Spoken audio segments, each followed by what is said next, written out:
tal? Buenas noches para todas y todos. Vamos hoy a compartir nuestra tercera clase. Antes de presentar a los expertos de esta noche, quería recordarles que toda la información que ustedes necesiten nosotros la estamos subiendo a las redes sociales y a la página oficial de la Comisión Nacional de Monumentos. Bien, entonces pasamos ya a disfrutar de nuestros profesores de esta clase número 3. Voy a presentarles a Josefina Piana, que es doctora en Historia por la Universidad Nacional de Córdoba y además dirige este equipo de investigación compuesto por la arquitecta Melina Malandrino, que es egresada de la Universidad Católica de Córdoba y es doctoranda en Historia y Filosofía, y por el arquitecto y doctor en Ciencias y Tecnologías para la Arqueología y los Bienes Culturales, Pedro Cufré.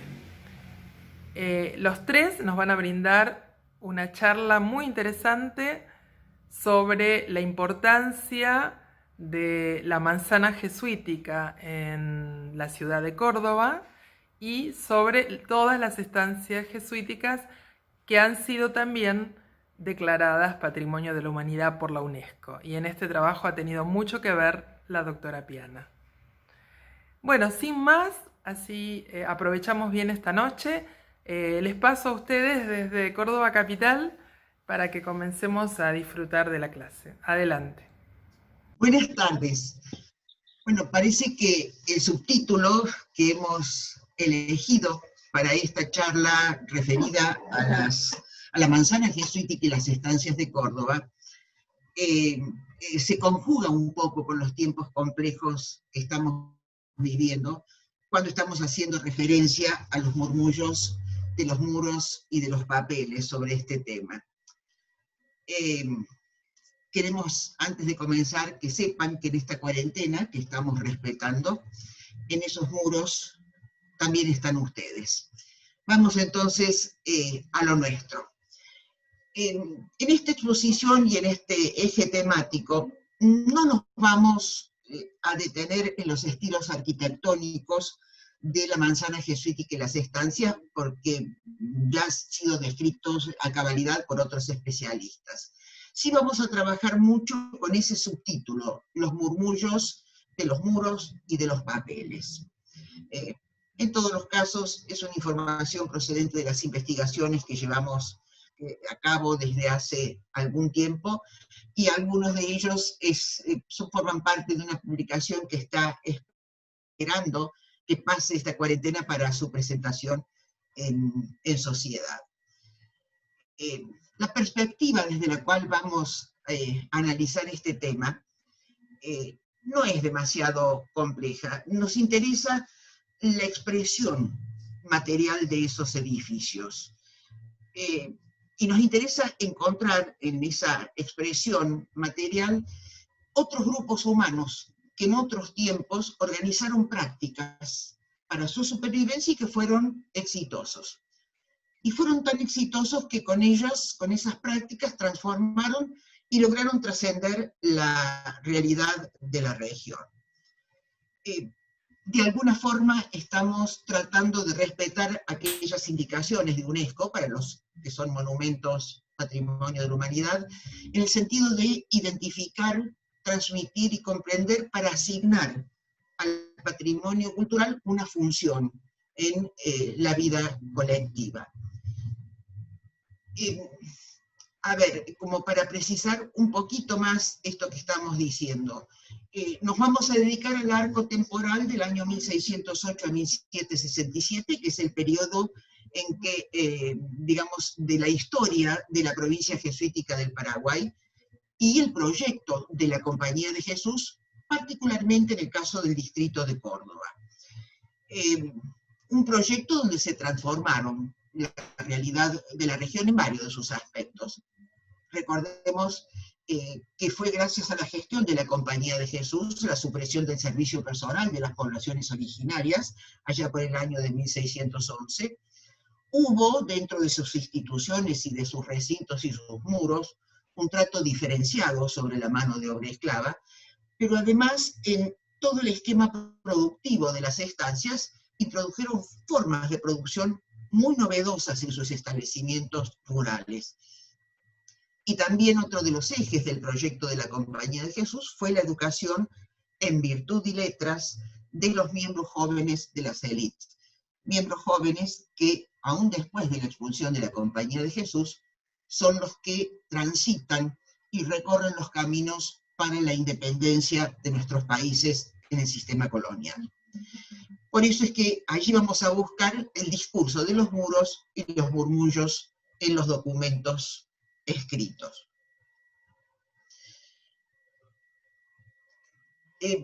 La primera pregunta que se nos ocurre y que necesitamos responder es ¿por qué en el distrito de Córdoba se concentran las instituciones más fuertes, más importantes de la Compañía de Jesús dentro de esta provincia jesuítica del Paraguay?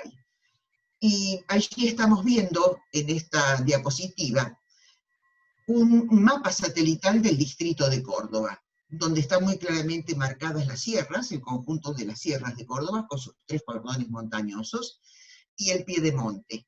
En el piedemonte serrano y en los cordones montañosos se asientan los proyectos más fuertes de la Compañía de Jesús en el distrito, una región que tiene arena, cal, granitos para la construcción, pero también tiene buenos espacios para chacras, para las cementeras y además acceso a cursos de agua donde introducir y practicar la ganadería de vacunos, de caballares, de mulares, de ovinos y de caprinos.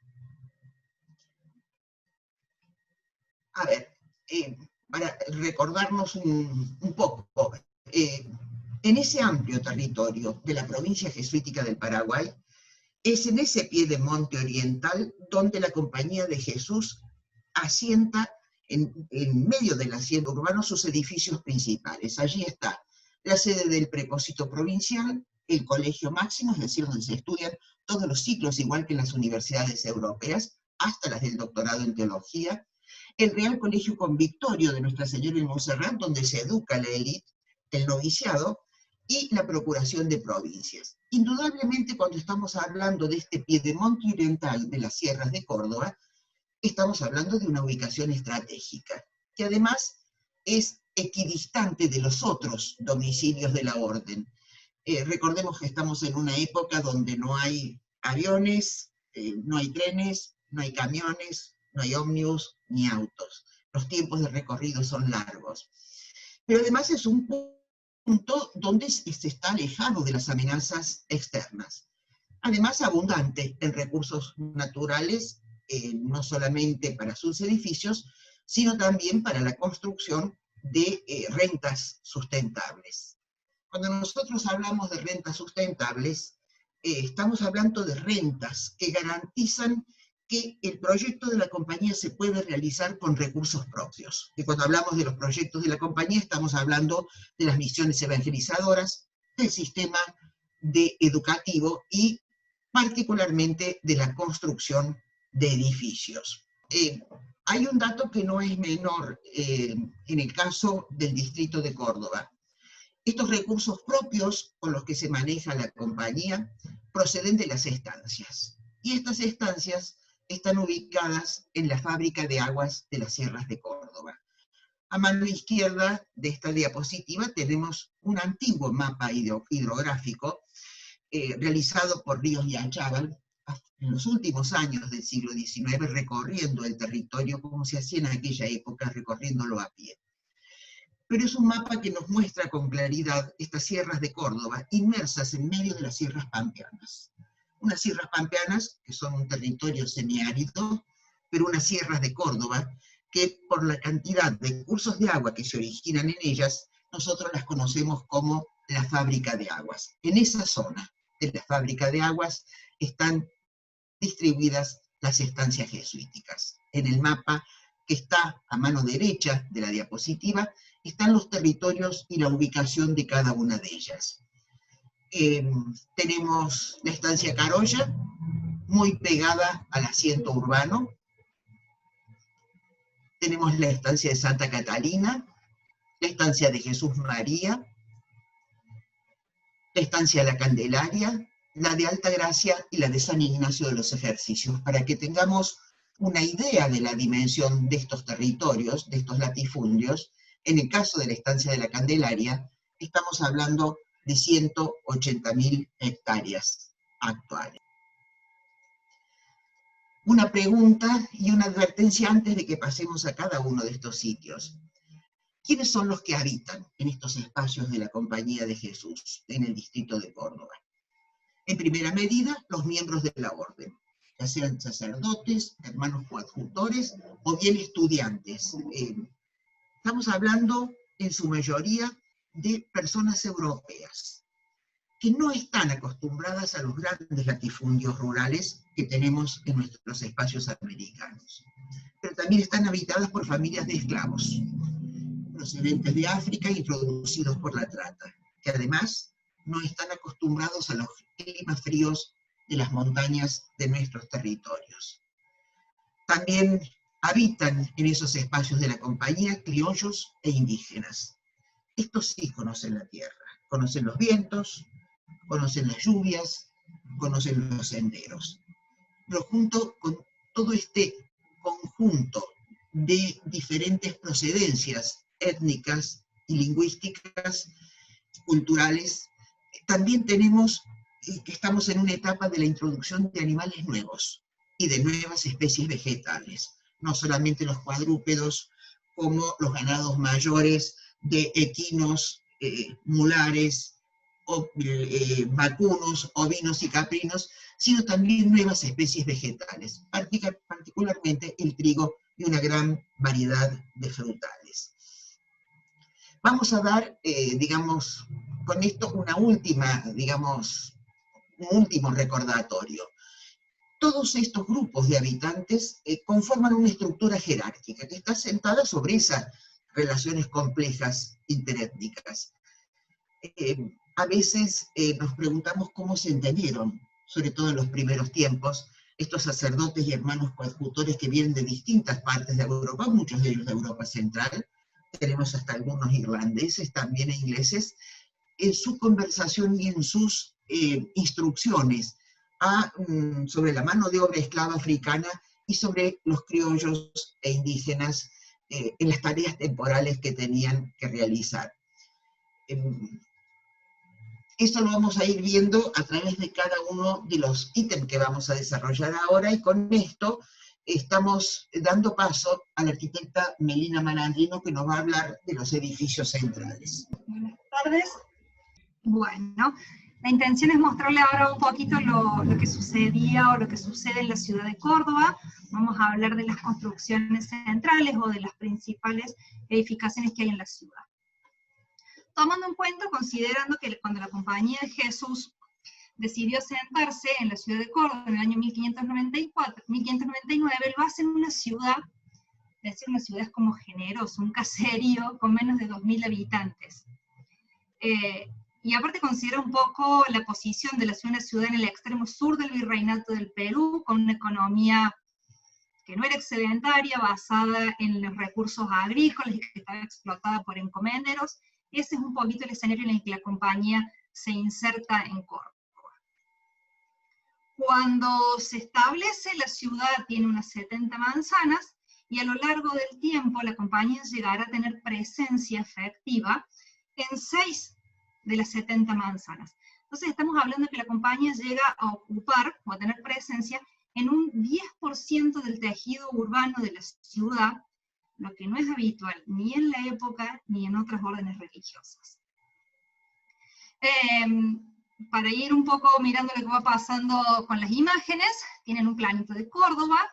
Estas son las 70 manzanas fundacionales, un poco es un plano de fines del siglo XVIII, para que vean un poquito la densidad que tenía. Esta es una imagen actual de la manzana de la Compañía de Jesús, y esto es una reconstrucción tridimensional que hemos hecho nosotros, considerando cómo podrían haber sido las edificaciones al momento de la expulsión de la orden en el año 1767. Ahora, si nos centramos o miramos un poquito lo que pasa en esta partecita que está señalada aquí en este extremo, que es el lugar de asentamiento de los edificios centrales o principales, vemos que tampoco la elección del sitio dentro de la trama urbana no fue inocente. Eligieron hacerlo en una manzana que está próxima a la Plaza Mayor, ahí ven el vacío es la Plaza Mayor, pero a su vez, por su posición en el extremo sudoeste del ejido, tiene un acceso prácticamente directo al recurso hídrico que es el arroyo de la Cañada, que le permite proveerse de agua y hacer algunos manejos hidráulicos menores, pero también posibles. Instalados desde 1599, en 1608 deciden formar la provincia jesuítica del Paraguay, escindiéndola de la del Perú. Ya Josefina un poco les habló recién de lo que significaba esta nueva provincia, y Córdoba, que se erige o se establece como la cabecera de esta nueva administración territorial. Por las condiciones que les contó Josefina, lo geográfico, los recursos, la posición estratégica dentro del territorio. Lo que nos interesa mostrarles en esa reconstrucción tridimensional es cómo los jesuitas a lo largo de 150 años consiguieron erigir un imponente conjunto edilicio, que es el que ustedes ven aquí reconstruido, que albergara a los distintos aspectos, las distintas partes de las instituciones que corresponden a la orden. Ustedes pueden ver la presencia urbana, que es muy significativa, más si pensamos en ese contexto de una ciudad muy chata, donde solo se destacan o se destacaban los conjuntos religiosos, pero ninguno de los conjuntos de las otras órdenes tuvo siquiera la envergadura de las construcciones de los jesuitas. Lo que les presentamos ahora es una imagen, en realidad es una planta de las 3 manzanas que les había señalado anteriormente, donde se asentaron estas principales construcciones o los edificios centrales. La imagen es un poco inédita, si quieren, está un poco armada para ustedes en esta presentación, porque es el producto de 2 investigaciones, nunca las hemos tratado a las 2 con la misma jerarquía, y aquí se las estamos presentando para poder contarles un poco cómo era la funcionalidad y cómo ellos trabajaban y cómo ellos distribuyeron los espacios. Entonces aquí están el espacio de 3 manzanas, si ustedes alcanzan a ver, aquí tenemos una, aquí tenemos otra, y esta calle, que ustedes verían que debería estar pasando por acá, fue cerrada, le fue concedida por el cabildo, la cerraron y así ocuparon un espacio de 2 manzanas. Aunque la intención en esta parte o en esta imagen es que identifiquemos las instituciones en el conjunto, yo me quisiera detener unos segundos a observar las características funcionales del conjunto jesuítico.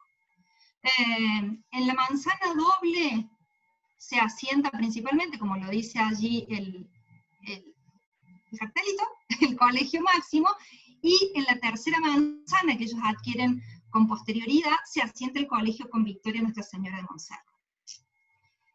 Para hacer algún análisis rápido, propio de la arquitectura del periodo colonial, todo el conjunto se organiza mediante claustros y patios. Algunos, pueden ver ustedes la diferencia de escala en esos patios, algunos tienen escala institucional, otros son de amplias dimensiones para poder desarrollar tareas o manufacturas, y algunos otros son como una escala casi doméstica. Tiene que ver con los usos, tiene que ver con quienes los ocupaban y cómo se habitaban. Pero más allá de eso, todo el conjunto muestra una racionalidad funcional, que, si me permiten la comparación, casi sería una envidia del movimiento moderno por la claridad que tiene en la racionalidad funcional. Es una organización clara en la que es posible individualizar cada una de las piezas del sistema, pero que al mismo tiempo están conectadas por un sistema de circulaciones. Antes de mostrarles específicamente cada una de las partes, alguna vez deben haber escuchado que de los jesuitas se dice que tienen una especie de modus noster, o una forma de hacer las cosas a su modo. Y eso tiene que ver con una expresión que tal vez aclara el arquitecto Rodríguez de Ceballos cuando habla de la arquitectura jesuítica, Y dice que aunque los domicilios que construyeron los jesuitas no siempre fueron idénticos, aún contando con el mismo aire de familia, un poco ese es el modus noster, siempre la disposición interna dependía de las funciones que en cada una de sus partes tenía que desempeñar, pero siempre hay como un denominador común y una claridad y una forma de organización que tiene que ver con ese modus noster del que hablan algunos autores. Ahora bien, ¿cómo se ocupa, cómo funciona esta manzana? Lo primero, la sede del prepósito provincial, que se ubicaba en ese sector que ustedes han visto aparecer en un círculo rojo, las oficinas del prepósito provincial. Luego, ese es el nuevo sector que se marca, de la Procuración de Provincia, es el ámbito que se ocupa de la economía y la administración temporal de la provincia y de la casa. El noviciado, en un extremo de la manzana, es el espacio para la aprobación de los futuros miembros de la orden, que van a ingresar a la orden, pasan su periodo de aprobación allí. El colegio máximo, que es el espacio de formación que reúne las facultades mayores y menores, las bibliotecas y demás. Ahí apareció un rectángulo verdecito, que es la botica, de la cual les va a hablar Josefina un poquito más adelante, que tiene algunas cosas interesantes para contarles de ese espacio. Yo simplemente les voy a decir que allí está ubicada la botica. Luego aparecieron ahora dos rectángulos en color violeta. Son los espacios de las rancherías, tanto del Colegio Máximo como del Colegio Convictorio. Son los espacios donde viven y trabajan los esclavos, la mano de obra esclava. Los espacios religiosos, de los cuales nos vamos a ocupar más a cabalidad terminando esta parte.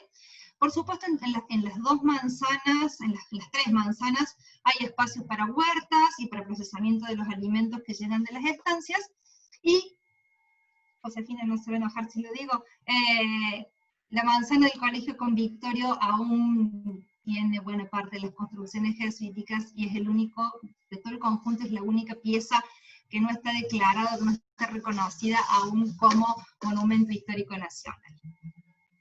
Si miramos ahora de nuevo la misma planta con la misma distribución funcional, me quedo solamente con los espacios de habitar. He sacado los espacios religiosos de aquí. Vemos que en el noviciado vivían unos 40 novicios y aproximadamente unos 4 sacerdotes que eran los ocupados de su formación. En el colegio vivían 60 sacerdotes más unos 10 hermanos coadjutores. Entre esos sacerdotes se cuentan tanto quienes eran los docentes en la universidad, en el Colegio Máximo, como quienes estaban cumpliendo su etapa de tercera formación y cursando los estudios allí. Y 286 esclavos, pero no esclavos sueltos, son 84 familias. Eso es importante señalarlo, porque así lo señalan los documentos, pero están reconociendo la unidad familiar de cómo estaban organizados esos esclavos. Por otro lado, el Colegio Convictorio, que es en este sector que está aquí, vivían 66 colegiales, 4 sacerdotes, 1 o 2 hermanos coadjutores y 87 esclavos en la ranchería. Si tomamos en cuenta las tres manzanas, vemos que la concentración de la población allí son 560 habitantes. Ahora, si miramos la población de Córdoba para la misma época, dijimos que eran unos 7.300 habitantes, y miren lo que pasa. Resulta que en esas manzanas hay una concentración de casi 200 habitantes por manzana. En tanto en la ciudad, en líneas generales, hay una concentración de 100 habitantes por manzana. Esto nos muestra una densidad poblacional, y más allá de llamarnos la atención el número, nos habla de que a esa gente que allí vive debe alimentarse, debe vestirse, tiene que llevar su vida ordinaria, y estos edificios deben ser autosustentables. Entonces todo lo que se necesite para esa vida tiene que ser producido dentro del edificio, o casi todo, o dentro de las estancias. La pregunta que parece surgir inmediatamente es: ¿con qué recursos y humanos fue posible erigir estos edificios? Antes de charlar sobre ese punto, me voy a tomar un pequeño paréntesis para agradecer los gráficos del arquitecto, las acuarelas del arquitecto Carlos Moreno, que siempre nos ilustran sobre cómo se hicieron las cosas, o sobre cómo eran espacios que ya no podemos disfrutar o no podemos vivenciar en la actualidad. Y para avanzar sobre la idea de cuáles fueron los recursos materiales y los recursos humanos que hicieron posibles erigir estos edificios, me quería detener unos segundos en la declaratoria de Patrimonio de la Humanidad de este conjunto en el año 2000 y en los dos criterios que sustentaron su valor universal excepcional. Haciendo una síntesis de lo que dicen los dos criterios, señalan que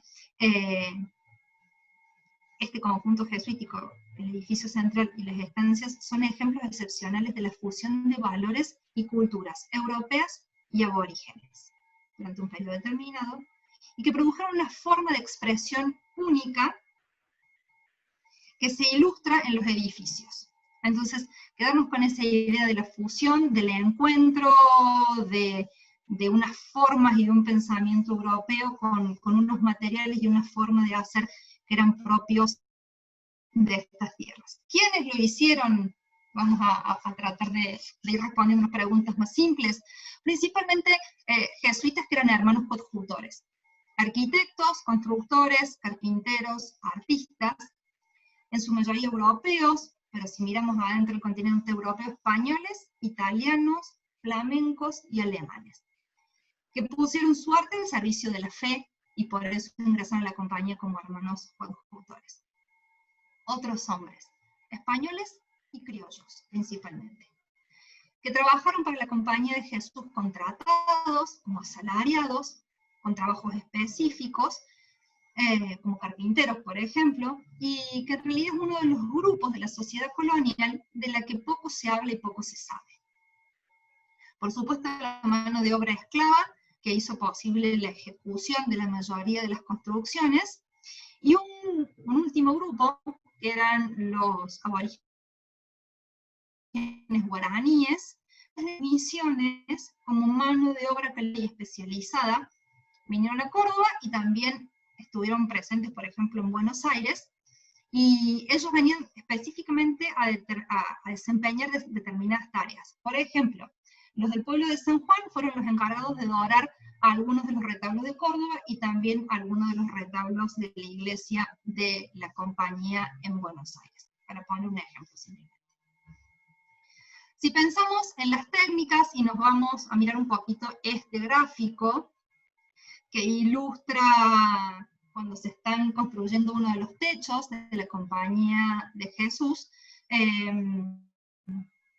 más allá de hacer un discurso sobre cómo se hizo y demás, que está sumamente conversado y publicado, me interesa introducirles o presentarles otra idea. Los jesuitas introducen la modernidad y la racionalidad al introducir nuevas técnicas a través de tratados de construcción específicos, como por ejemplo en este caso, para construir los techos, utilizaron un tratado de construcción de Philibert Delorme.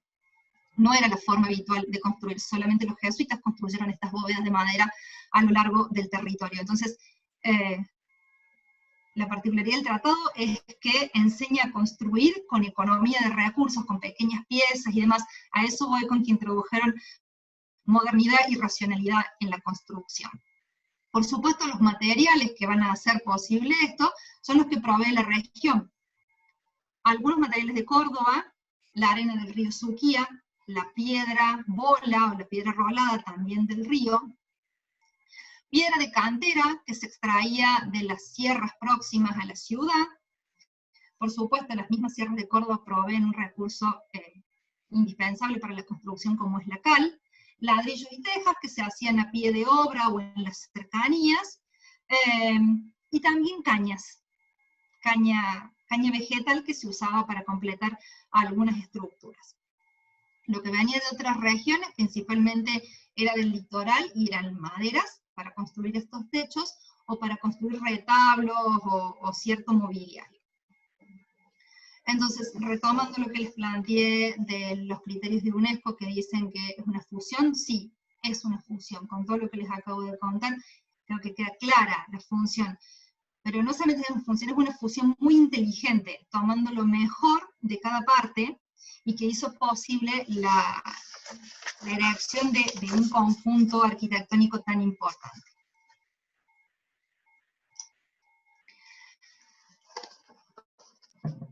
Hay algunos murmullos, como le gusta decir a Josefina. El devenir del tiempo y las formas de vida contemporánea casi han silenciado por completo. Son apenas susurros de los que no nos quedan restos materiales, y que solo es posible escucharlos muy atentamente entre las líneas escritas de algunos documentos.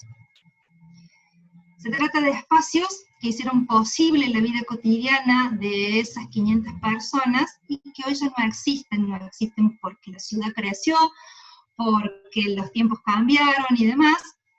Me voy a referir ahora a lo que sucede en este rectángulo. ¿Se acuerdan que les mostré que acá había una calle que se había cerrado? El tiempo pasó y la calle se volvió a abrir, con la consecuente pérdida de buena parte de esos testimonios, y en torno a ese patio, que era el patio de la Procuración, se agrupaban la panadería, de la cual acá nuevamente recurrimos a los gráficos del arquitecto Moreno, de lo cual aquí tenemos una reconstrucción de cómo podría haber sido la panadería, que alimentaba 560 personas, todos los días. La herrería con su fragua, que aquí también vemos un gráfico, jabonería, prensa, cocinas, despensas. No se olviden que no había heladera, así que los alimentos había que conservarlos en despensas y en determinadas condiciones. Y por supuesto, estas 560 personas también se tienen que vestir. Entonces, aparecen otros espacios también asociados a ese patio, como son espacios para telares, para la producción de textiles, ropería y tintorería. Entonces, de esto no nos queda nada, y era un poco lo más cotidiano y lo menos excepcional que había dentro de la manzana. Bueno, y claro está, como habíamos dicho antes, que en el conjunto lo más significativo, lo que más nos sigue llamando la atención, son los espacios sagrados, los espacios religiosos, que porque se siguieron usando, porque nunca cambiaron su función, son tal vez los, no sé si los mejor conservados, pero de los que tenemos mejores testimonios. Las actividades de la compañía en cuanto a lo religioso fueron diversas. La predicación, la catequesis de niños, la administración de sacramentos, la confesión, la dirección de conciencia, y también la formación y la fundación de congregaciones religiosas, de laicos que agrupaban a determinados miembros de la sociedad.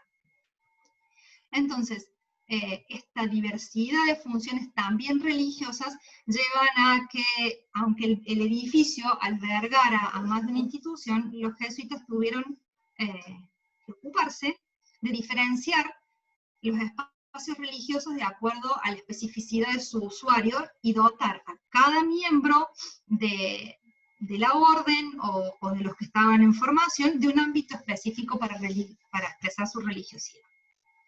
Lo que vemos tal vez es lo que ustedes más conozcan, que es la iglesia de la compañía. La iglesia tiene dos capillas, que ya se las voy a presentar, dos capillas de extra corpus, la de españoles y la de naturales.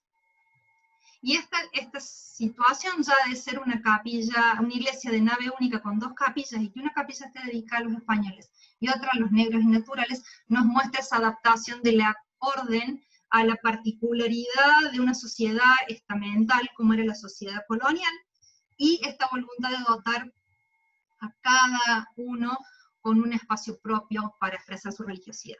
La iglesia puntualmente, que es lo que vemos ahora, es el espacio de culto público, donde la orden interactúa con la sociedad cordobesa, no solo a través de los sacramentos, sino también a través de grandes celebraciones religiosas que convocan a toda la ciudad, como pueden ser la fiesta de las 40 horas o el Corpus Christi. Si miramos La volumetría es muy maciza, muy sólida, y por dentro vemos cómo el espacio se enriquece, responde a los preceptos tridentinos, a los postulos de San Carlos Borromeo, y vemos como muy, muy destacado el retablo y el púlpito como los elementos centrales, junto con una maravillosa bóveda que nos va ayudando a direccionar todo hacia el altar y hacia el púlpito. No voy a entrar, lamento contarles, si esperaban otra cosa, no voy a contarles, no voy a centrarme en hablar de lenguajes arquitectónicos, ni de estilos, ni demás. Quiero contarles más vale esta otra parte, me parece que es la que menos estamos acostumbrados a ver o a familiarizarnos. Les cuento un poquito de las dos capillas. Por un lado está la capilla de españoles, que fíjense la posición que tiene, está entre la nave principal de la iglesia, esperen que tengamos, ahí está, entre la nave principal de la iglesia y el primer patio o el patio principal de la universidad. Allí se encuentra este espacio, que es la capilla de españoles, como les dije, también capilla de congregantes. Es una capilla que es usada desde el templo, pero principalmente es usada, utilizada por los estudiantes desde el patio del colegio. Hoy está convertida en salón de grados de la Universidad Nacional de Córdoba, y tiene el aspecto que ustedes ven en estas dos imágenes que están arriba, un espacio transformado en el siglo XIX. Estas dos imágenes que están abajo intentan recrear, mediante una reconstrucción en 3D, que también hicimos en su momento conjuntamente con Pedro, que ya van a conocer y que van a escucharlo hablar de Jesús María. Este trabajo lo hicimos con Pedro hace algunos años, mostrarles cómo era este espacio. Fíjense que es un espacio religioso, pero también tiene una doble función. Como está en relación al patio de la universidad, también se desarrollan allí los actillos y parténicas, que son parte de las actividades que tienen los estudiantes del Colegio Máximo. Nos desplazamos hacia la capilla que está en el otro lateral, la capilla de Negros y Naturales, también por una serie de eventos que le sucedieron en el siglo XIX, la capilla se derrumbó. La original, la que era la capilla de Negros. Y el padre Carlucci, a fines del siglo XIX, la reconstruyó como capilla de Lourdes en unos términos de un neorrenacimiento italiano que ustedes ven aquí en estas dos imágenes, y que poco tienen que ver con su aspecto original. Pero también como parte de aquel trabajo del que les mencionaba con el arquitecto Cufre, ahí tenemos una reconstrucción de cómo podría haber sido la capilla de los Negros o Naturales. Lo interesante aquí es pensar en cómo la Compañía de Jesús agrupa a este grupo, vale la redundancia, a este grupo social, a través de cofradías principalmente, donde ellos se sienten identificados y tienen un espacio propio donde ir a expresar su fe. Entonces, esta es una capilla que parece estar más simple que la capilla de los españoles en cuanto a sus acabados y a sus ornamentos. Pensemos que esta es una capilla de negros y que parte del devocionario, que todas las imágenes están relacionadas también con ellos. Tal vez esta la conozcan todos.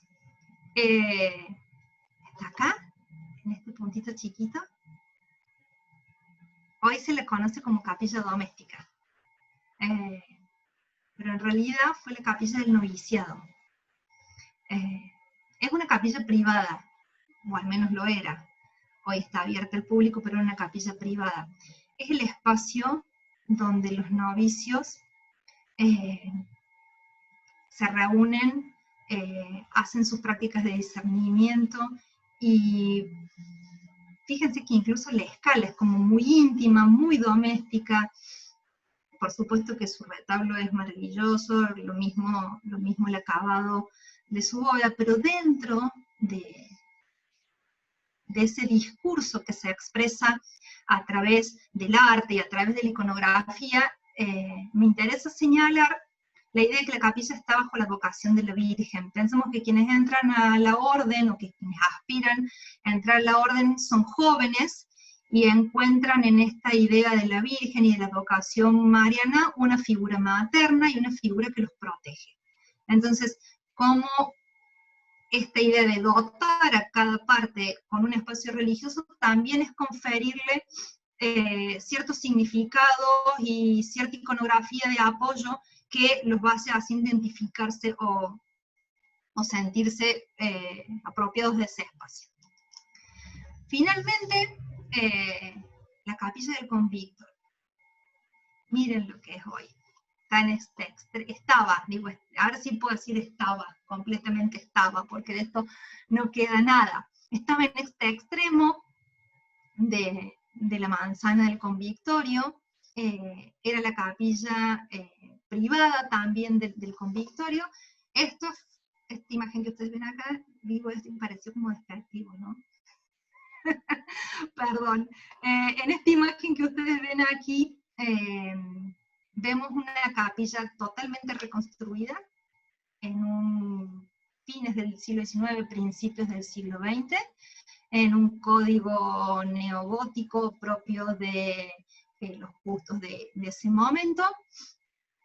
La capilla incluso perdió sus proporciones originales, está más grande, más alta, más larga y demás, pero un trabajo de investigación que realizamos bajo la dirección de Josefina, que también participó Pedro y un equipo interdisciplinario, hicimos esta reconstrucción, basada principalmente en los documentos, porque estábamos a ciegas, no teníamos testimonios materiales en los cuales apoyarnos. Por supuesto que podemos ver ciertas similitudes con la otra capilla que tiene esta condición de doméstica o de privada, pero aquí fíjense que la capilla y el colegio están bajo la advocación de la Virgen de Montserrat. Y aquí es donde me voy a detener un segundo. No sé si conocen la historia de San Ignacio de Loyola, su vida personal, pero fue un militar que por un accidente estuvo mucho tiempo en cama, y de ahí en su proceso de recuperación decide ingresar a la vida religiosa. Cuando decide hacerlo, empieza una peregrinación, y en parte de esa peregrinación es ir ante la Virgen de Montserrat. Y ante la Virgen de Montserrat, Ignacio, un caballero, depone sus armas. Y hace una ceremonia que es muy propia de ese periodo, que es velar sus armas, se despide de sus armas, las vela ante la Virgen y depone para siempre su carrera militar. El Colegio Convictorio está puesto bajo la vocación de la Virgen de Montserrat y no es casualidad. Es el espacio donde expresan su religiosidad los jóvenes de una élite criolla, de una sociedad bastante violenta. Entonces, los jesuitas, hay toda una intencionalidad en poner la Virgen de Montserrat allí, es ante quien Ignacio depuso las armas y ante quienes la orden aspira que depongan las armas los jóvenes de la élite criolla. Para pasar a un modelo de virtud y letras, no es de poner las armas porque sí, es de poner las armas y pasar a un modelo de virtud y letras. Ese es un poco el sentido de la transformación de la sociedad a la que aspira la compañía de Jesús. Esto es lo que yo tenía para contarles, un poquito de los edificios centrales. Muchísimas gracias. Bueno, ahora vamos a compartir un video en donde el arquitecto Alberto Petrina entrevista a la doctora Piana y vamos a poder disfrutar de ver los lugares que estamos trabajando esta noche. Adelante entonces el video.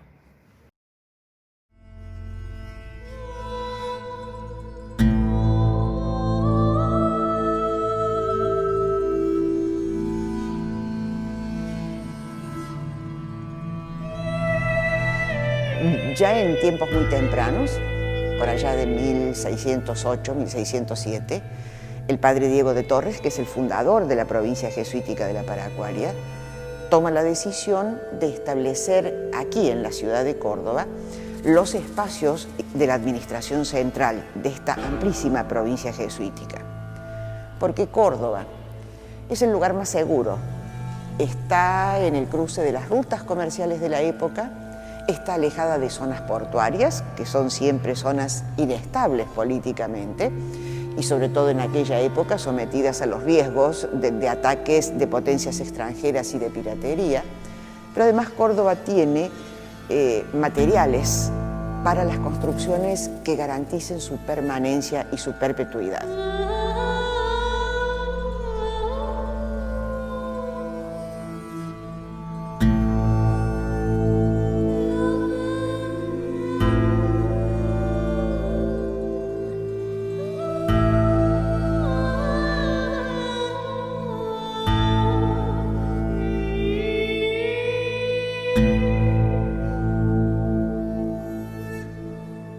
Pero además es aquí también donde se establece el único noviciado de la paracuaria. Esto del noviciado no es un tema menor.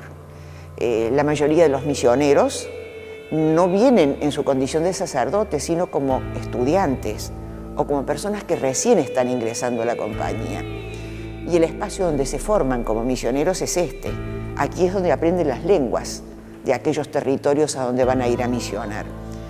Recordemos que en aquella época no se puede, y sobre todo dentro de la orden de la compañía, no se puede ir a misionar si no es en la lengua en la que hablan los indígenas de la región.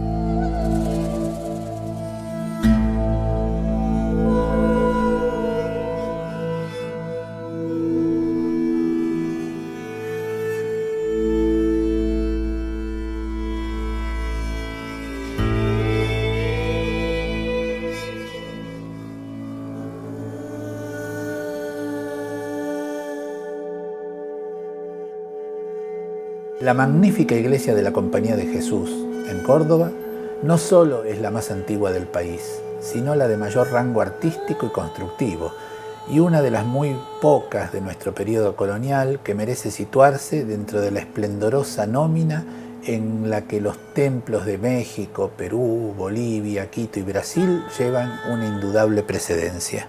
En esta manzana, que hoy conocemos como la manzana jesuítica de Córdoba, está de alguna manera resumido el discurso y la historia de la América meridional y sobre todo la de nuestro país. Acá están los materiales centrales con los que se construía durante todo el periodo colonial: piedra, ladrillo, cal, arena, maderas. Están resumidos también aquí todos los recursos de mano de obra esclava. A veces se les pagaba a dueños de esclavos para que vinieran a trabajar aquí, otras veces con los esclavos propios de la casa. Mano de obra indígena también mano de obra indígena, siempre la mano de obra indígena pagada por un salario. Esta palabra salario también es de la época. Pero están también los artistas, están también los artesanos. Muchos de los hermanos coadjutores de la Compañía de Jesús que venían de Europa venían ya capacitados en pintura, en escultura. Nosotros tenemos siempre una expresión que decimos, y venían con sus rollitos y sus dibujos debajo del brazo. Los techos de la doméstica, de la capilla doméstica, los techos del templo mayor de la manzana están reflejando una tecnología de Philibert Delorme, que ya se conocía desde el siglo XVI en Europa, que había sido además aplicada en Francia. Eso es lo que se traslada aquí. Un hermano del sur de España, Bartolomé Cardeñosa, es el que pide el libro de este galo tan conocido en aquella época. Y con ese libro en la mano se comienzan a construir los techos cuando ya los muros han sido levantados con cal, piedra y arena. Obra realizada entre 1644 y 1671, su sólida fábrica, austera hasta el casi total renunciamiento ornamental, se apoya en la contundencia exterior de la piedra, reservando para el interior el lujo de una bóveda de cañón de madera de cedro que resuelve la cubierta echando mano a una asombrosa proeza técnica, similar a la empleada en la construcción de un casco náutico invertido.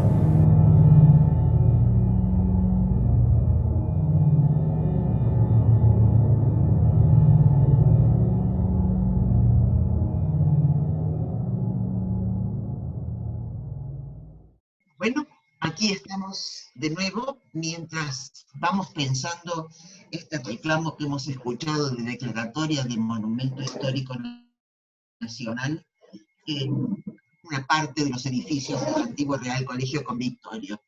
Vamos a pasar entonces a las instancias que sostienen las rentas de la Compañía de Jesús en Córdoba. Son varias, o fueron varias las instancias. 3 de ellas sostienen o sostenían el Colegio Máximo Altagracia, Jesús María y la Candelaria. Una sostenía el noviciado, que era la estancia de Santa Catalina, otra al Real Colegio Convictorio de Montserrat, la estancia Carolla, y San Ignacio, que sostenía a los ejercicios espirituales.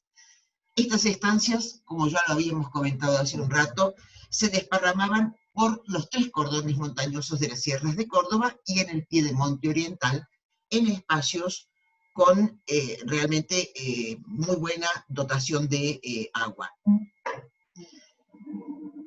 No vamos a tener tiempo de conversar en profundidad sobre todas ellas.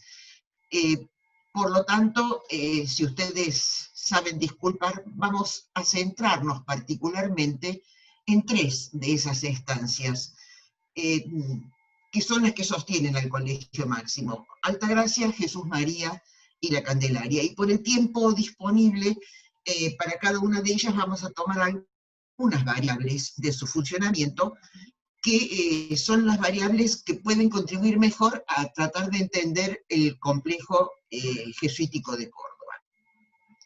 Sea como fuere, a ver, todas las estancias tienen perfiles compartidos, porque responden a normas internas de la orden, sobre todo cuando se trata de establecimientos rurales.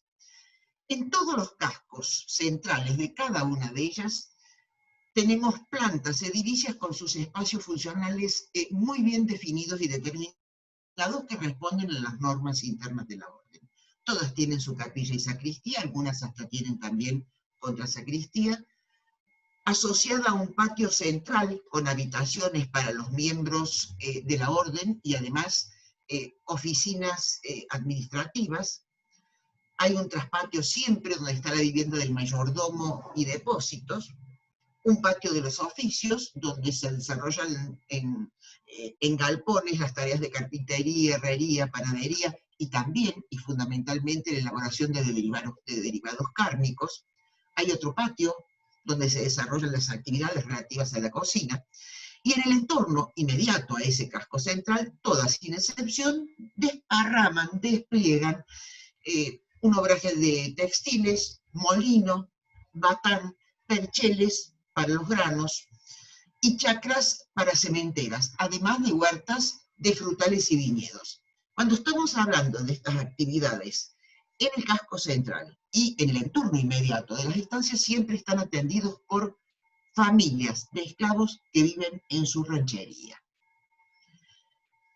También, digamos, como perfil compartido de todas las estancias, en la extensión del latifundio de cada una de ellas, están desparramados una serie de puestos, siempre asociados a cursos de agua próximos. Son puestos ganaderos, con vivienda para los encargados del puesto y corrales.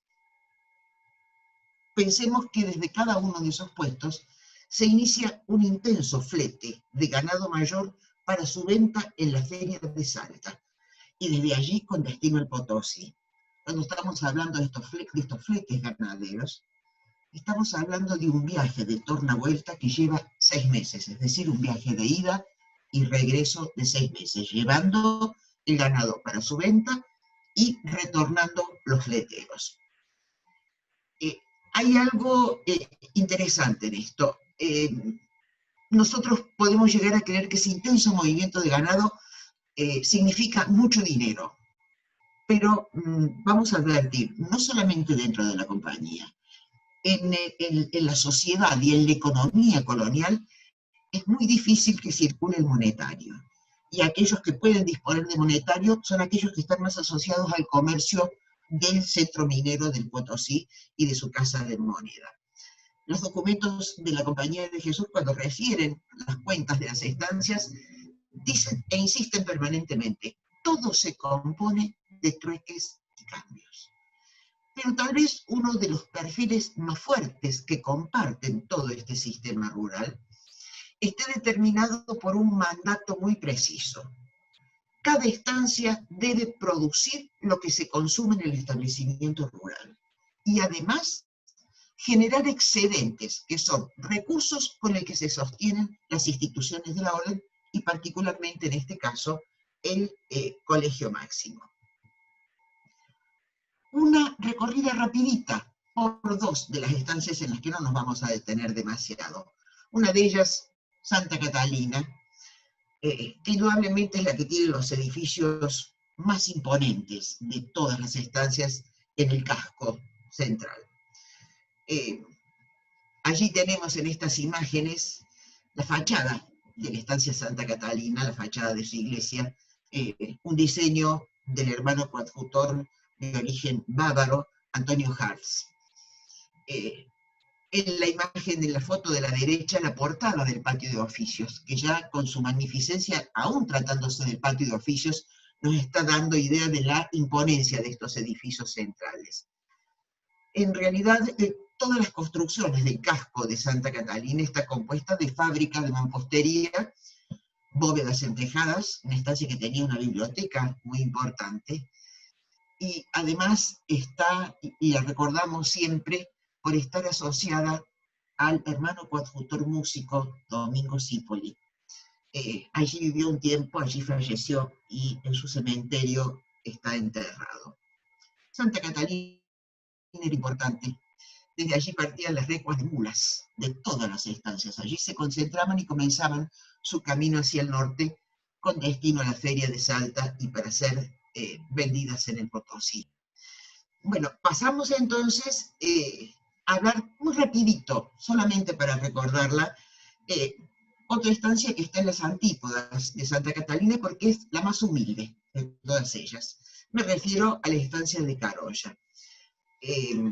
La más humilde en cuanto a las características de sus construcciones en el casco de la estancia, pero fíjense ustedes que también Carolla es la más antigua de todas. Carolla es adquirida en 1616 y poquitos años después, 1 o 2 años después, ya comienzan las construcciones.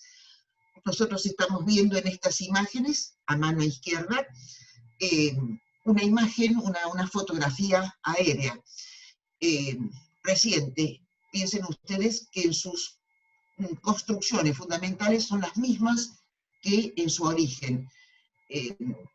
Tiene algunas restauraciones de las que vamos a hablar enseguidita.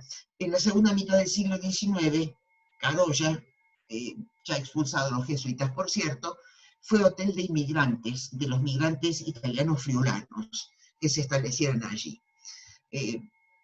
A mano derecha de esa imagen aérea de la estancia Carolla tienen una reconstrucción virtual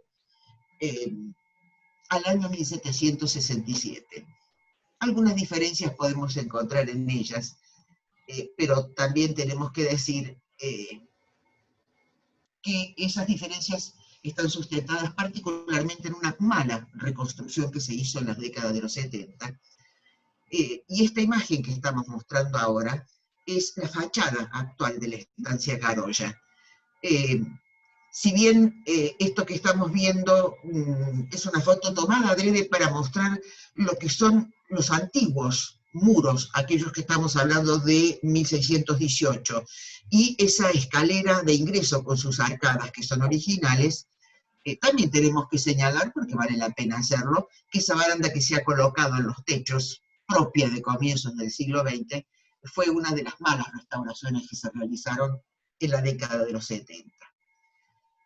Vamos a pasar, y nos vamos a detener un poco más de tiempo, en la estancia de Altagracia, ubicada en la falda oriental de las Sierras Grandes de Córdoba, no muy lejos del asiento urbano, a unos escasos 40 kilómetros. Esto que tenemos aquí es una fotografía antigua de la estancia, una de las más viejas, donde todavía podemos ver el obraje, la chacra de frutales y de hortalizas en la parte del frente de la estancia, en esa explanada grande que se ve. No se ve la Torre del Reloj y el urbanismo con el que hoy la conocemos en su entorno. Pero también tenemos que señalar que en esta foto vieja era cuando todavía no se había abierto la calle entre la iglesia y el obraje, que también es necesario advertir, cuando se abrió esa calle se destruyó el cementerio original de la estancia de Altagracia. Una pregunta que es importante no olvidarla. ¿Quiénes consumen en la estancia? Recordando aquella advertencia y aquella insistencia, se produce lo que se consume. Un padre y un hermano estanciero. La mano de obra esclava próxima a los edificios centrales, organizadas en familias y viviendo en su ranchería. El mayordomo, capataces de los puestos y criollos conchavados, muchos criollos conchavados. Son los encargados del conteo, la yerra y el flete de ganado. En el caso de Altagracia en particular, en enero se le agrega que los miembros de la orden que estudian en el colegio máximo van a vacacionar al tiempo. Pero además también tiene una característica muy particular. Por su ubicación estratégica entre la ciudad y el puerto de Buenos Aires, es el lugar habitual de recepción de autoridades religiosas y civiles. Vamos a detenernos en algunos puntos especiales. En este caso, la mano de obra esclava. Las cualidades que estamos y las características que estamos viendo en este cuadro no difieren en las otras estancias, salvo en el número de esclavos, pero no así en los porcentajes. Estamos mostrando aquí una mano de obra que se concentra en los edificios centrales y la hemos dividido por grupos etarios y por sexo. Si nosotros miramos estas cifras, y después cuando ustedes tengan un tiempo se detienen con más detenimiento, van a ver que de ese total de 282 esclavos, entre párvulos y viejos que ya no trabajan, y teniendo en cuenta que los esclavos solamente comienzan a trabajar en tareas menores a partir de los 12 años, y los adultos de más de 50 no deben trabajar, cuidan niños solamente, tenemos que hay 141 miembros de esas familias esclavas que no realizan tareas, es decir, el 50%. Estos porcentajes se repiten en todas las estancias del distrito de Córdoba. Veamos qué es el terreno, la extensión de esta estancia de Altagracia. Aquí estamos utilizando una fotografía aérea tomada de Google, donde están señalados los puestos.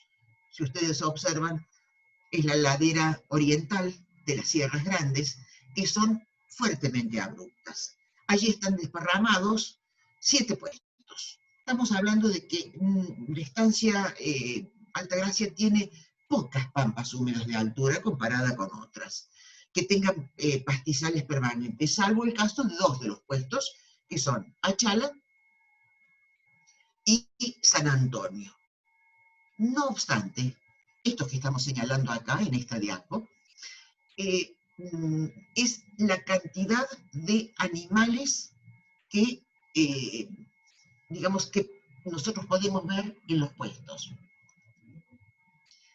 Estamos hablando de la ganadería. Esto es para el año de 1760. Fíjense ustedes la cantidad de vacunos destinados, en este caso, y particularmente, digamos, a la venta de este ganado, y también para el consumo de la estancia y del colegio máximo, pero sobre todo para la venta. Los mulares que están yendo, digamos, en recuas, camino a la feria de Salta, junto con los vacunos. Ahí estamos dentro del grupo de mulares hablando de los hechores, es decir, los burros, que son los que se utilizan para sobre todo para las yeguas, y obtener este ganado, este híbrido mular. Cuando estamos hablando de 110 mulas mansas, estamos hablando de las mulas que se utilizan para montar. Amansar una mula para montar lleva no menos de 2 años. Fíjense la cantidad de equinos, entre las cuales están yeguas, caballos y potros. La cantidad de bueyes parece menor, pero estamos hablando de los bueyes que se necesitan para dos funciones fundamentales: para arar las chacras y para conducir los carretones desde Altagracia hacia la ciudad de Córdoba llevando los productos. Importante es la cantidad de ovinos, que se utiliza particularmente para el consumo de la estancia, pero también para enviar a la ciudad de Córdoba el consumo del colegio máximo. En el caso de los caprinos, es interesante el trabajo que se hace, sobre todo con el cuero de ellos. Perdón, un señalamiento: los ovinos también es importante el uso de la lana para los textiles.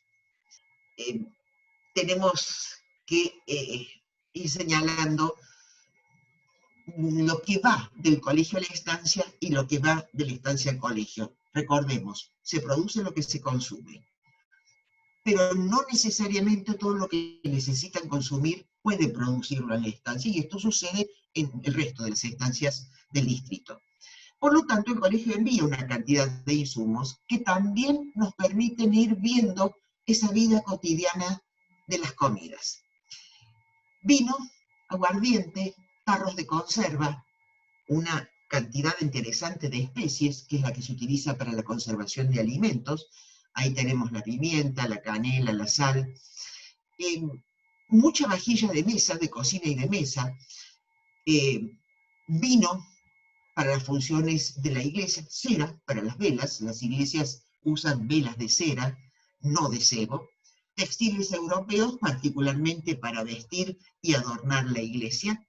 Y otros insumos que son habituales: hierba, tabaco, polvillo, espuelas y estribos. Hierba, tabaco y polvillo se utiliza mucho en ocasiones de las tareas rurales, de las faenas rurales más pesadas, particularmente por conchavados y puesteros.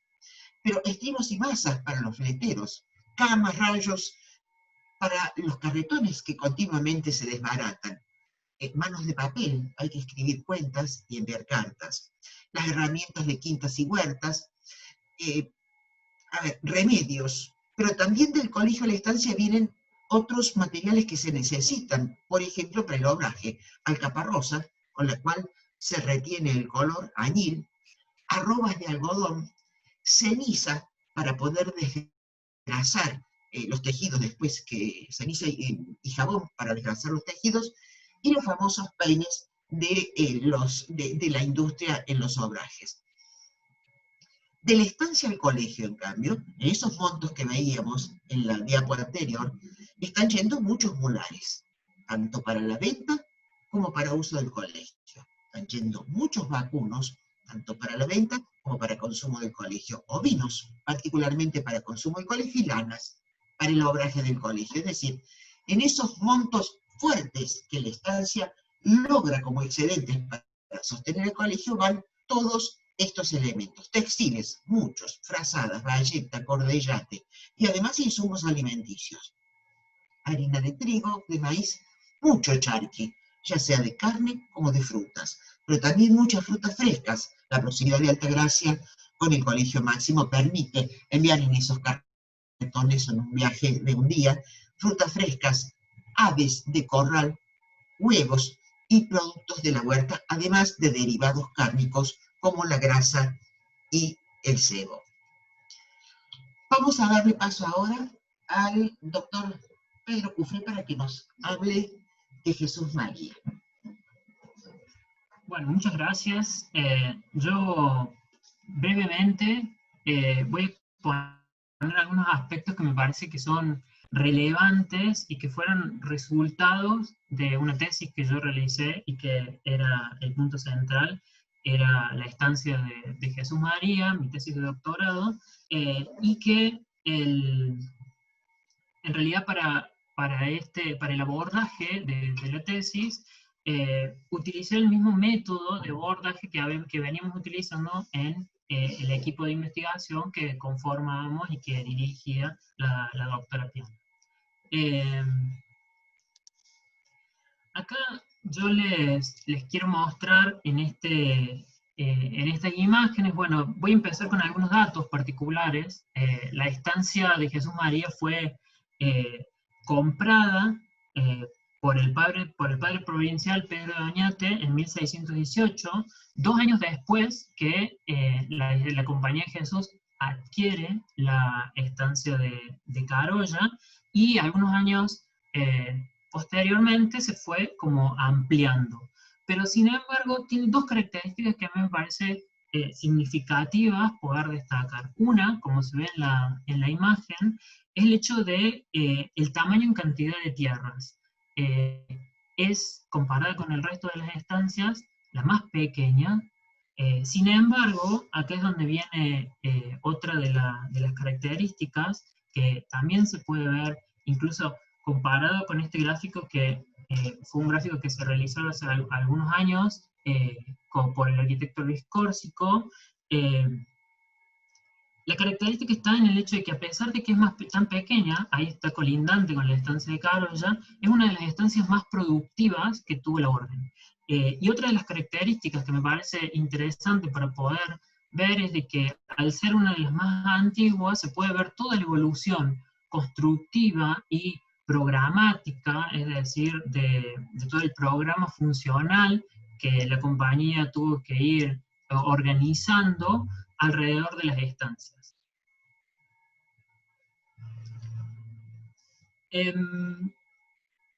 Particularmente en esta imagen que les muestro acá, fue una imagen que se elaboró especialmente y que retoma alguna idea de cómo puede haber una hipótesis, de cómo puede haber estado organizada la estancia alrededor del casco principalmente, porque actualmente existen algunos vestigios de algunos edificios en torno al casco, pero muchos han desaparecido. Y sí teníamos las descripciones de los documentos, y a partir de ahí se fue haciendo esta reconstrucción de cómo se organizaba la estancia y cómo se organizaba toda la actividad productiva alrededor del casco, que es lo que actualmente se puede ver. Como ven, el casco era el punto central y teníamos una serie de elementos como los molinos, el batán, acá había otro molino, el granero, y los percheles y la ranchería. Y todo esto se organizaba también en torno o junto a la huerta de frutales, las vides, que ya vamos a ver un poco más adelante, que van a ser el centro de la producción de Jesús María, y la huerta de hortalizas. Había dos elementos que también se pueden ver en esa imagen, que de alguna manera dan estructura a la organización funcional y a la ubicación de los edificios. Por un lado, el agua, que va a ser uno de los recursos que la compañía siempre va a incorporar dentro de estas grandes empresas, y que en este caso, bueno, está como les marco acá, por un tajamar, y a partir de ahí se distribuye el agua. El agua no solamente servía para el riego, como podemos ver, sino también era una fuente de energía.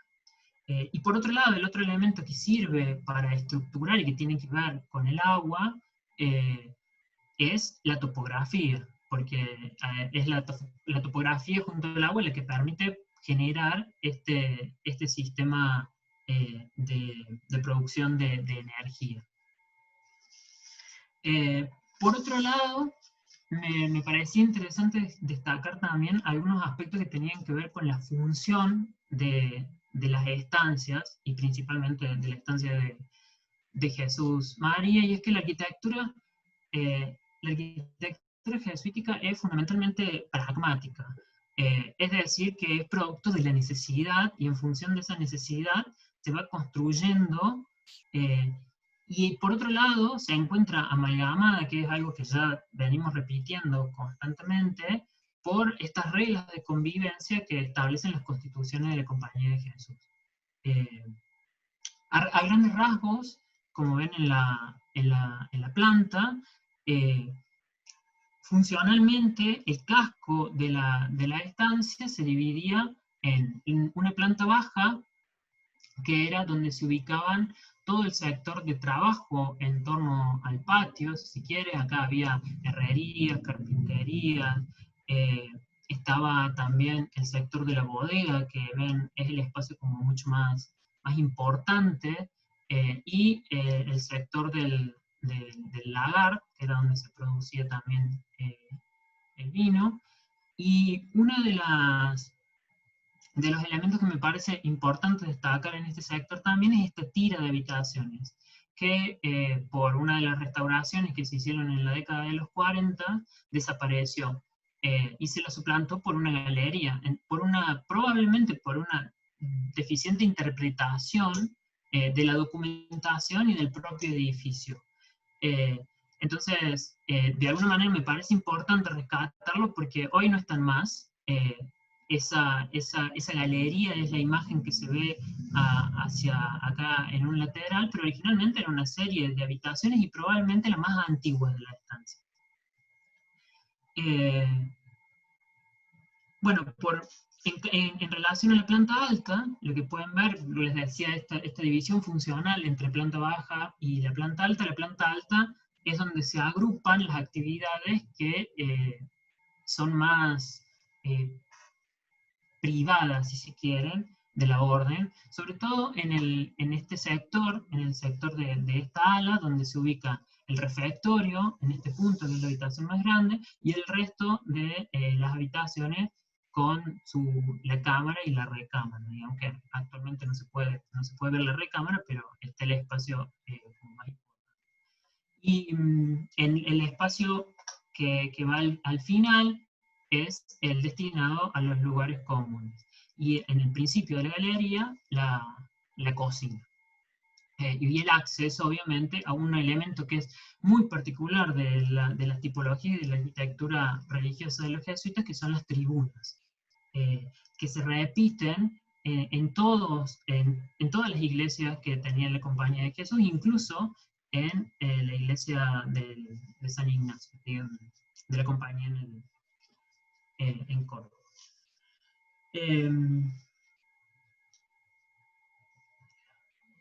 Esta imagen que les muestro acá, de alguna manera pone en evidencia esa evolución que se generó entre el momento de la adquisición de la estancia de Jesús María en 1618 y cómo probablemente se encontraba en 1767 cuando fue la expulsión. Y pueden ver claramente de que creció exponencialmente desde lo que era en 1618 hasta 1767.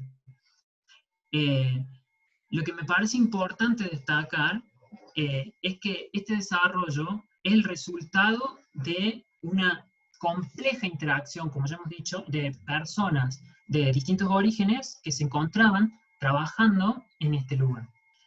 Ahora quería como focalizarme en mostrarles algunos espacios que, bueno, algunos están, otros ya no existen, pero algunos están en ruinas, pero sí formaron parte de toda la estructura de la estancia y que de alguna manera fueron los que generaron esta gran evolución entre 1618 y 1767.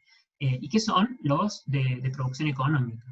En el cuadro que ven arriba, digamos, en este gráfico que ustedes ven arriba, pueden ver en comparación en estos círculos cómo era la producción que tenía, cuál era el impacto dentro de la producción que tenía cada una de las cosas que se producían. En el caso del primer círculo, es la producción más importante, que les voy a hablar un poco más en la próxima diapositiva, que es la de las vides y los derivados, el vino y sus derivados, pero después aparecen otros elementos de producción, como por ejemplo los granos.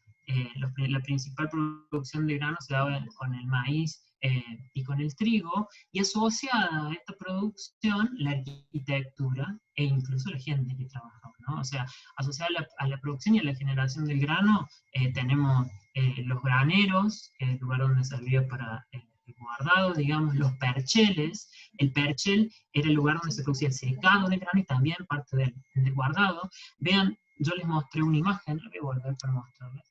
En la imagen anterior, esto es un perchel y este otro perchel mucho más pequeño, pero eso nos pone en evidencia, de alguna manera, el nivel de producción que tenía para que en algún momento de esa evolución, hacia 1767, tuvieran que construir un perchel mucho más grande, que les permitiera guardar mayor cantidad de grano. Y bueno, algunos otros elementos de producción, como por ejemplo la huerta Jesús María producía muchos frutos, que a su vez se utilizaban como charqui para algunos tipos de comidas que se hacían incluso en la estancia y en el colegio, porque muchas cosas se llevaban al colegio.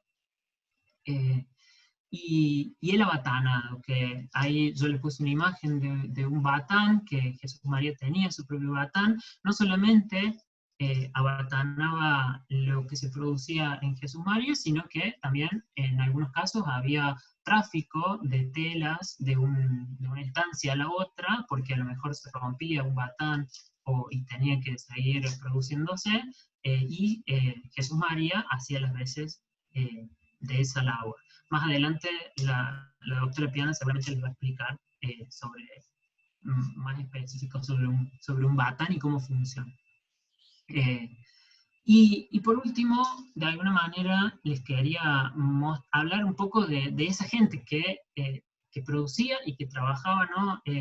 Jesús María, al momento de la expulsión, tenía, así como hemos ido nombrando en todas las estancias y en todos los edificios de la compañía, tenía alrededor de 250 esclavos. Y estaban organizados en una ranchería que actualmente no existe. Incluso al momento de la expulsión, la ranchería ya estaba bastante venida menos, pero la ranchería estaba toda organizada una serie de habitaciones, que en el caso de Jesús María eran 41 habitaciones, alrededor de un patio. Y se organizaba de la misma manera que en las otras rancherías, a partir de unidades familiares. Me parece interesante marcar también en este dibujo, que también es del arquitecto Carlos Moreno, esta compleja dinámica laboral que se da en estos lugares. La última que me queda, y que me parece que de alguna manera era el centro de toda la actividad, es el espacio destinado al guardado del vino, digamos. Y también de vuelta, o sea, empiezan a aparecer esas vinculaciones entre arquitectura, producción y la gente que lo produce, ¿no? O sea, este espacio es el espacio más importante y uno de los espacios, junto con la capilla, de gran magnitud que tiene la estancia. Y eso tiene que ver un poco con el nivel de producción que tenía, el volumen de producción en vinos. Y bueno, de alguna manera me parece que, y les voy a leer una parte que armé, que tiene que ver un poco no solamente con la presentación, sino con el espíritu de esta presentación, y de alguna manera con lo que fue parte de los objetivos de mi tesis de doctorado. Y que es que me gustaría fortalecer un poco la idea que venimos desarrollando a lo largo de la exposición, y que me parece que es prioritaria el correcto conocimiento y la correcta interpretación de nuestro patrimonio, para fortalecer principalmente ese rol social que tiene que tener, el cual nosotros, esta interpretación la podemos hacer a partir de eso que la doctora Piana llama susurros, y que en realidad son estas especies de pistas que nos van dejando, por un lado, los documentos, y por otro lado, los edificios, que en algunos casos son vestigios, en otros tenemos los edificios completos, y no solamente eso, sino que tenemos que lidiar con el paso del tiempo, digo. Entonces tenemos que hacer una lectura muy exhaustiva para poder hacer una correcta interpretación de este legado que efectivamente tenemos. Bueno, muchas gracias. Yo los dejo con la doctora Piana. Volvemos un poco para uno de nuestros últimos temas, la estancia jesuítica de la Candelaria. Estas imágenes que estamos viendo es la fachada de la estancia, ubicada en las pampas de altura de las Sierras Grandes, donde nacen los ríos, abundante en pastos y con muy buenos recursos para la construcción. La estancia de la Candelaria ha quedado en la actualidad como perdida en el túnel del tiempo, porque gracias a Dios, pero particularmente a los vecinos que viven en la zona, ha sido cuidada y protegida. Sus tierras están ubicadas al norte de los Gigantes. El único y el primero, mejor dicho, que descubre lo valioso de estas tierras es un español nacido en las Islas Canarias, don García de Vera Mujica. Él es el que trae la devoción a la Virgen de la Candelaria, que es esa imagen que estamos viendo en el ángulo superior derecho, una imagen tallada en Córdoba, en madera de algarrobo, en el siglo XVII. Nos llama siempre y nos conmueve un detalle en la habitación principal del patio principal de la estancia, esa inscripción en el madero que está arriba de la puerta, año de Jesucristo 1693, con el número 3 invertido. Siempre imaginamos al esclavo que talló eso siguiendo un dibujo en papel que se le había entregado, y seguramente era un esclavo analfabeto, y se le dio vuelta el número 3, y así quedó desde aquella fecha hasta nuestros días.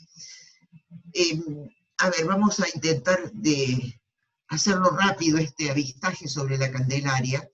En esta diapositiva estamos viendo lo que es la geografía y los paisajes en los territorios donde están el casco central de la estancia. Pero particularmente esta de planta de izquierda, donde están reflejados el conjunto de los edificios.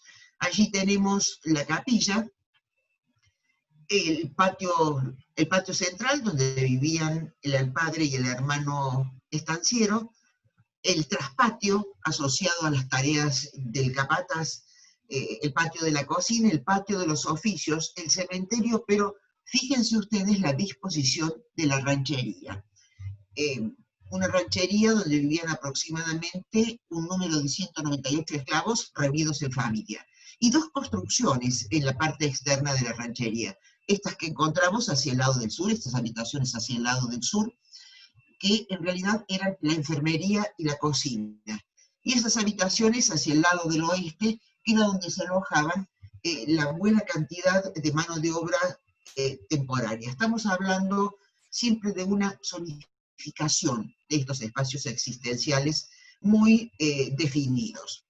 Esto que estamos viendo es la fachada de la iglesia, de la capilla de la Candelaria, que aún conserva su cruz axial y sus muros y escalones para ingresar al atrio. Hay una fotografía que acompaña los cercos de los corrales, donde se guardaba el ganado, sobre todo el ganado vacuno, para extraer la leche y la carne, y el ganado equino y mular, que iba a servir para un traslado y para los fletes. Y en la foto de abajo está el edificio del obraje. En ambos casos, corrales y obraje han sido restaurados hace alrededor de unos 15 o 16 años, con mano de obra local. Estamos hablando de población rural dispersa aún en nuestros días. Ellos sabían cómo restaurar estas construcciones, porque además permanecieron las técnicas constructivas de los siglos XVII y XVIII, aún hasta nuestros días. Cuando nosotros hablamos de la Candelaria, siempre decimos que estamos hablando de un patrimonio vivo. También su capilla es un patrimonio vivo, se sigue utilizando hasta hoy. Es una capilla humilde, rural, pequeña, de una sola nave, tiene su sacristía y su contrasacristía, pero aún dentro de su pequeñez cumple con las normas del Concilio de Trento y sigue las instrucciones de don Carlos Borromeo. En la hornacina central, una vidriera da paso a la luz del día e ilumina la imagen de la Virgen de la Candelaria con su niño en brazos. Se conserva, es una imagen original de la época, como todo lo que se exhibe en esa capilla. Se conserva también el frontal, enmarcado y bordado con hilos de seda, y un sagrario muy de la talla de la época, de un barroco muy, muy bello. Y ahí tenemos el nombre del hermano Tomás Rosatini, un hermano coadjutor que estuvo en la estancia terminando las tallas del altar. También la capilla de la Candelaria conserva este templete procesional. Creemos que fue obra del hermano Luis de la Croix en el siglo XVII y fue restaurado magníficamente por el licenciado Jacinto Palacios. Lo encontramos inmerso en una pared, desconociendo que se trataba de un templete profesional porque solamente se veía de él la cara frontal. Estamos mostrando bellezas y cosas muy lindas estéticamente, pero alejados de los edificios centrales. Están muy fuertes los murmullos de los que trabajaban en la estancia. Esto que estamos viendo es uno de los tantos puestos de la estancia de la Candelaria manejado por criollos. Allí ellos eran los que generaban las mejores rentas ganaderas. Hacemos una vista rápida, por el poco tiempo que nos queda, de lo que fue el manejo de la energía hidráulica. Esto que estamos viendo en esta diapositiva es una vista aérea tomada de Google Earth, que es una herramienta que estamos usando mucho, donde en esa geografía se está mezclando la tecnología de los hermanos coadjutores europeos y la mano de obra esclava. Hacia la izquierda tenemos el río de la Candelaria y hacia la derecha un arroyo permanente. Gracias a ello, lo que nosotros estamos teniendo es una producción textil importante y además una actividad molinera, en una, digamos, en una reconstrucción de lo que es el manejo de la energía hidráulica, que lo podemos usar como ejemplo en la Candelaria. Allí tenemos las curvas de nivel que se deben salvar para proveer de agua a los edificios centrales, a la ranchería, pero también proveer de agua a Molino y Batán. Pasemos un poco rápido para lo que es, digamos, el conjunto del uso del Batán y Molino, porque es un caso muy especial y que nos ejemplifica lo que es Batán y Molino en las otras estancias. Batán y Molino se mueven tomando el agua del mayor curso de agua de la zona, que es el río La Candelaria. Para salvar las crecidas del río, se utiliza un largo canal ubicado con una longitud de 2 kilómetros que toma el agua río arriba. Ese canal alimenta un tajamar y de allí, mediante un sistema de compuertas, sale el agua hacia el Batán y hacia el Molino con mayor o menor intensidad. Estamos hablando de un sistema hidráulico instalado por hermanos coadjutores, especialistas europeos, pero manejados por una familia de esclavos. Esto que estamos viendo es una reconstrucción virtual del sistema delicado y complejo de un batán. Todos los batanes tenían las mismas cualidades. El batán sirve para enfurtir y desengrasar los textiles. Particularmente la bayeta se desengrasa a través del sistema de abatanado y en el caso del cordellate se desengrasa y se enfurte porque se le introduce agua caliente en el sistema.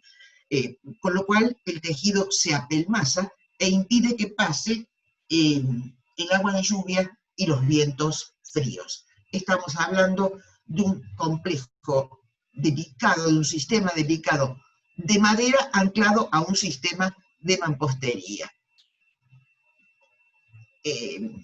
Un mal manejo del sistema rompe sus palos, sus engranajes, y bueno, los desastres pueden resultar interesantes en el tiempo que lleva. para arreglar.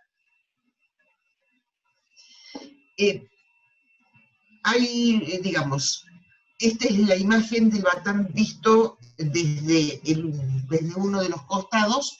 Ahí estamos viendo los mazos donde golpea el tejido que se ha introducido en agua caliente y con cenizas para poder desengrasarlo con mayor facilidad. Ustedes saben que agua caliente y ceniza es un poco lo que hoy ya estamos llamando la lejía. Después de pasar por ese batán, con la misma agua se alimenta el molino.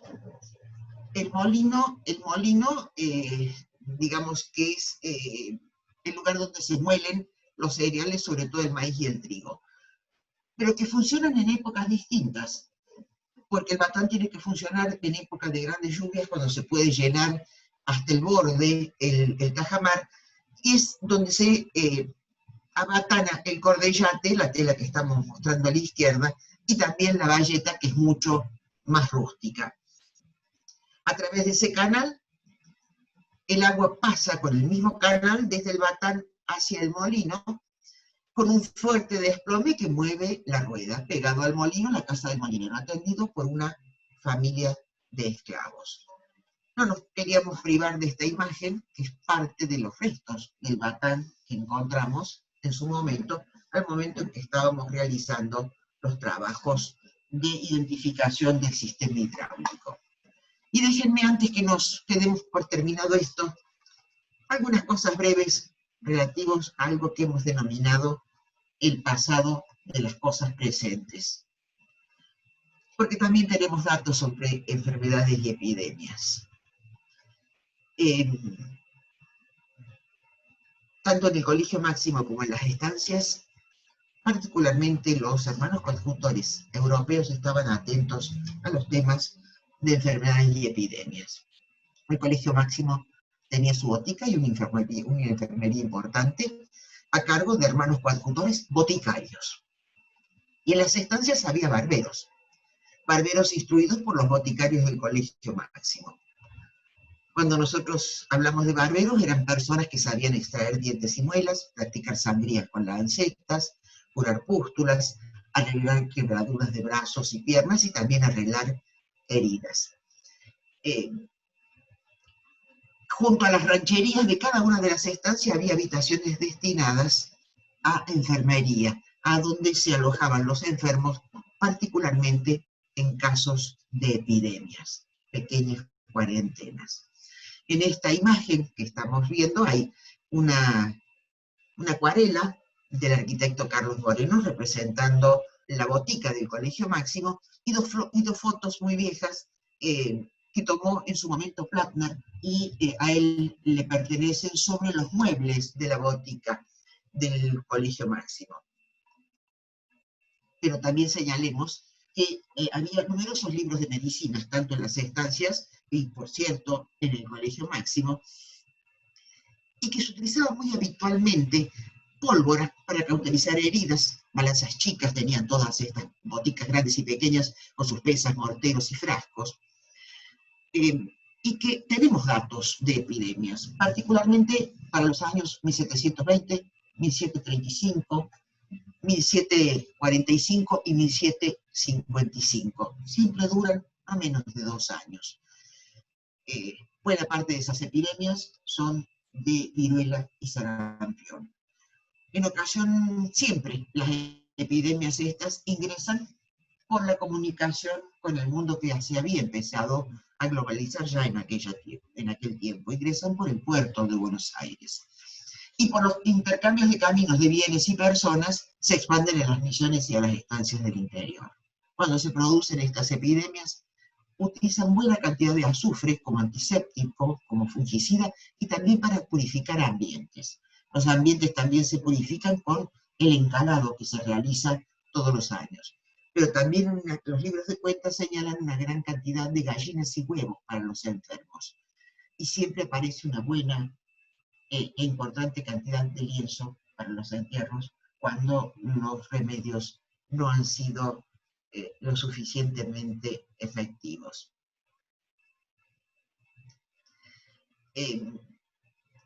Déjenme que expresemos rápido algo más sobre los murmullos en los muros y en los papeles.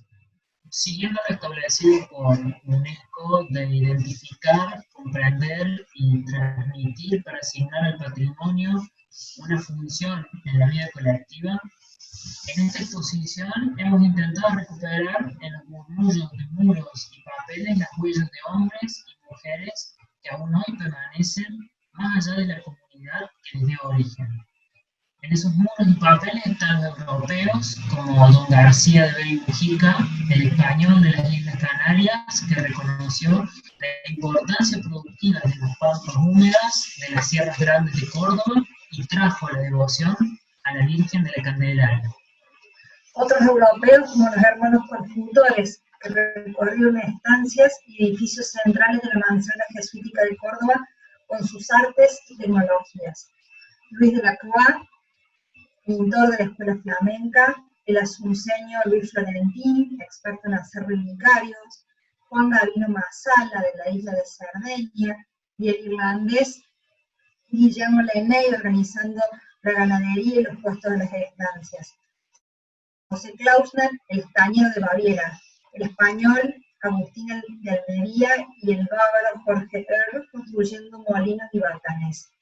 El navarro Domingo Ugarte, ocupado de la fábrica del Colegio Máximo de la Candelaria, y Jesús María, y el ebanista romano Tomás Rosalini, tallando y dorando los retablos de los altares.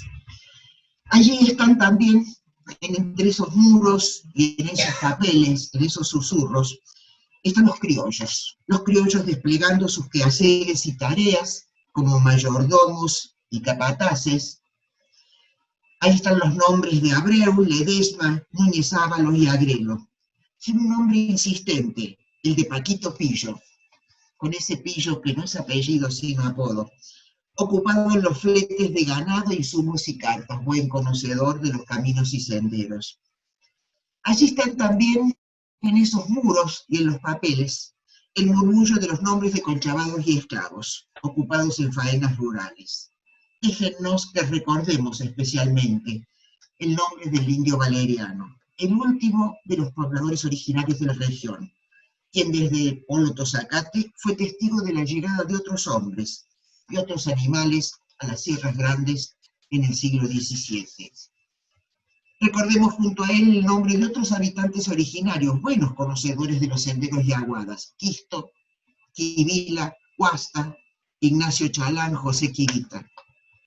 En esos murmullos de papeles y muros están los nombres de algunos esclavos, como el de Jacinto Iguia y Bartolomé, a cargo de puestos rurales.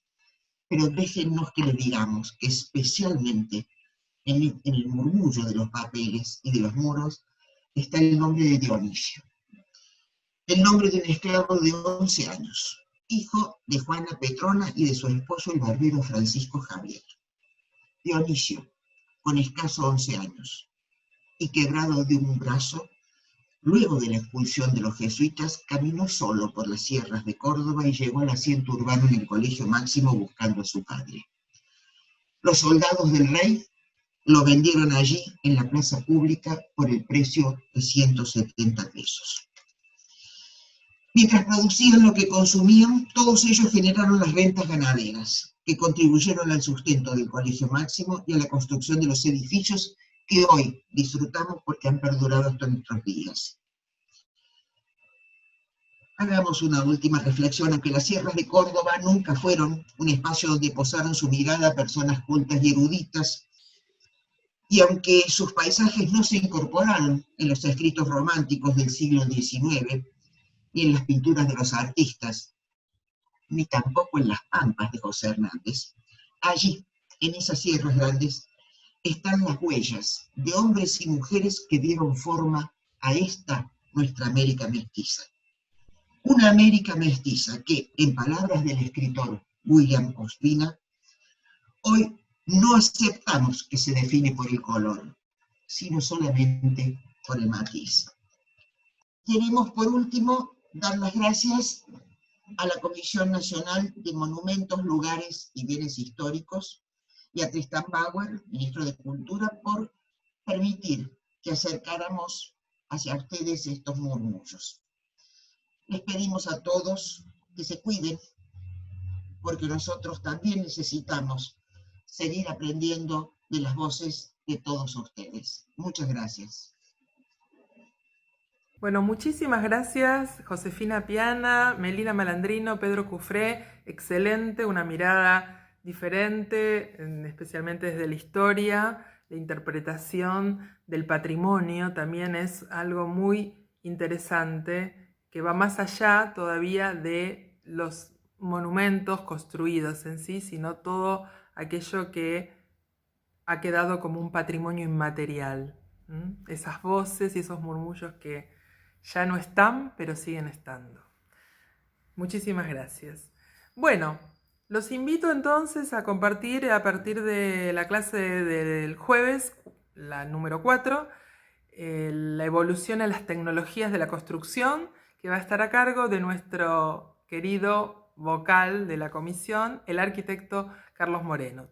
Les reitero, antes de irnos, que toda la información que ustedes quieran está en las redes sociales y en la página de la comisión, así como síntesis de los currículums de nuestros profesores invitados y bibliografía sugerida que ustedes puedan utilizar para profundizar más algunos temas.